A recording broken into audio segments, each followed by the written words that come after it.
25 avril dernier, dans la salle des fêtes de l'Élysée, Emmanuel Macron a tiré son bilan du grand débat national. Sa conférence de presse devait répondre aux revendications sociales qui s'expriment depuis 6 mois. Peu de couleurs néanmoins pendant ces 2 heures et demie. L'expression « gilet jaune » n'a été utilisée que 3 fois par le président de la République, les 4 autres mentions émanant des journalistes.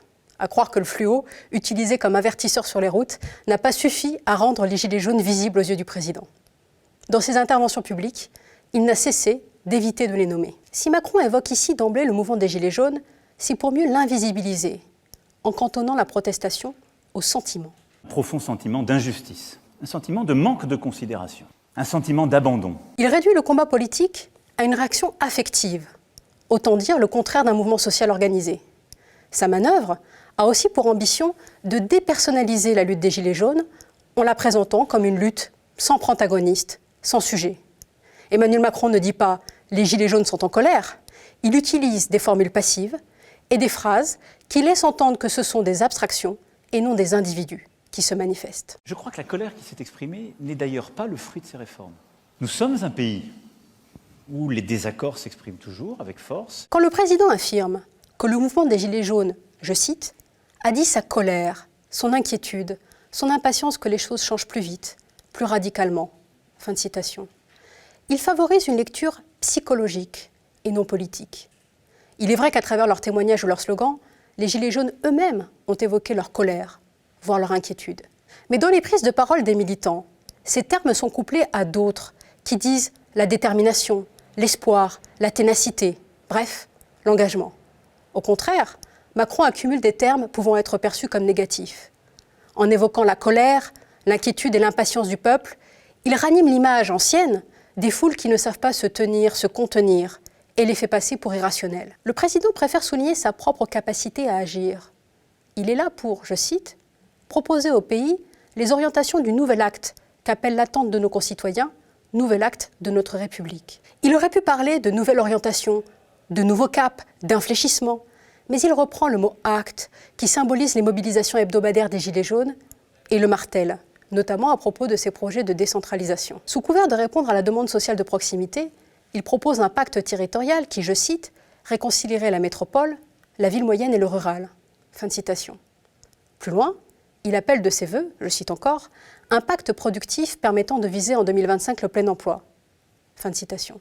Que Macron glisse du mot « acte » au mot « pacte » n'est pas un hasard. Dans l'art du discours, le procédé qui consiste à rapprocher 2 mots se terminant par les mêmes sonorités est appelé « homéotéleute ». Si Macron utilise cette figure de style, ce n'est pas pour jouer les poètes. Il veut signifier que ses actes valent plus que ceux des Gilets jaunes. La preuve, en ajoutant au mot « acte » la lettre « P » pour former le mot « pacte », il passe de l'individuel au collectif. Un pacte désigne dans le dictionnaire un accord entre différentes parties. Macron s'oppose donc en réconciliateur. Il prétend créer de l'entente, alors que par leurs actes, les Gilets jaunes ne font montrer, selon lui, que l'individualisme et la division. Ce n'est pas fini. Dès la première question des journalistes, Macron renie le mot « acte » qu'il a pourtant employé plusieurs fois. Avez-vous des regrets ? Peut-on parler d'une rupture, d'une transition, d'un acte, comme on dit au théâtre, d'un nouveau départ ? Le président réagit immédiatement au mot « acte », pourtant placé en 3e position dans l'énumération. Je ne suis pas sûr de parler d'acte parce que cette terminologie a déjà été prise récemment et renvoie à une autre gymnastique qui se passe plus spécifiquement le samedi. Macron cherche à créer une connivence avec le public, aux dépens des Gilets jaunes. Il oppose à sa gymnastique intellectuelle une autre gymnastique, associée aux élans du corps plutôt qu'à la raison. Les rendez-vous hebdomadaires des Gilets jaunes relèveraient d'une pratique répétitive, presque mécanique, et finalement vidée de son sens. L'un des seuls moments où Macron évoque les Gilets jaunes, c'est quand Elisabeth Martichoux de RTL revient sur l'image des premiers de cordée qu'il a utilisée par le passé. Là encore, Emmanuel Macron tente d'abord l'humour. Ah, cette formule de premier de cordée, je suis obligé d'être lucide, de dire que je n'ai pas réussi à me faire comprendre. Je crois qu'elle était très appropriée. Mais je n'ai pas réussi à me faire comprendre. Mais en quelque sorte, les gens ont voulu dire dans le premier de cordée, il n'y a plus de corde. Le premier de cordée, c'est l'idée. Il y a des gens qui peuvent se trimballer sur la paroi tout seuls, qui vont monter très haut, c'est formidable, et ils vont aider les autres. C'est pas ça, une cordée. Souriant, la tête dans une main, il reconnaît qu'il n'a pas réussi à se faire comprendre, mime la progression d'un groupe d'alpinistes, évoque des souvenirs personnels, son expérience de grimpeur et sa lecture, enfant, du roman de Roger Frison-Roche, Premier de cordée, paru en 1942. Dans Frison-Roche, quand il y a une cordée, même quand le premier dévisse, les autres peuvent tomber. C'est un peu ça la crise des Gilets jaunes. Le rapprochement, volontairement vague, reste énigmatique. Est-ce une manière de dire qu'en n'accordant pas sa confiance au chef de l'État, la base se met en danger? Ayant réaffirmé son autorité, Macron reprend son sérieux et un ton solennel.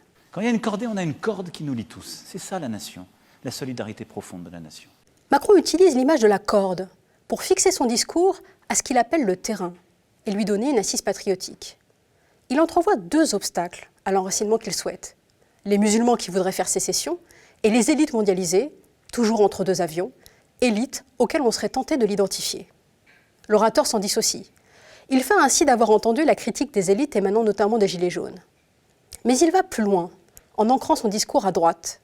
Les adversaires qu'il désigne, les musulmans en rupture et les élites cosmopolites, sont ceux que s'est donné depuis longtemps le Front National, devenu Rassemblement National. Après l'avoir dévidé pendant plus de 5 minutes, Emmanuel Macron remplace l'image de la corde, sans doute trop concrète et trop rugueuse, par celle, plus abstraite mais jugée plus noble, du fil. Je crois à cette République ambitieuse, solidaire.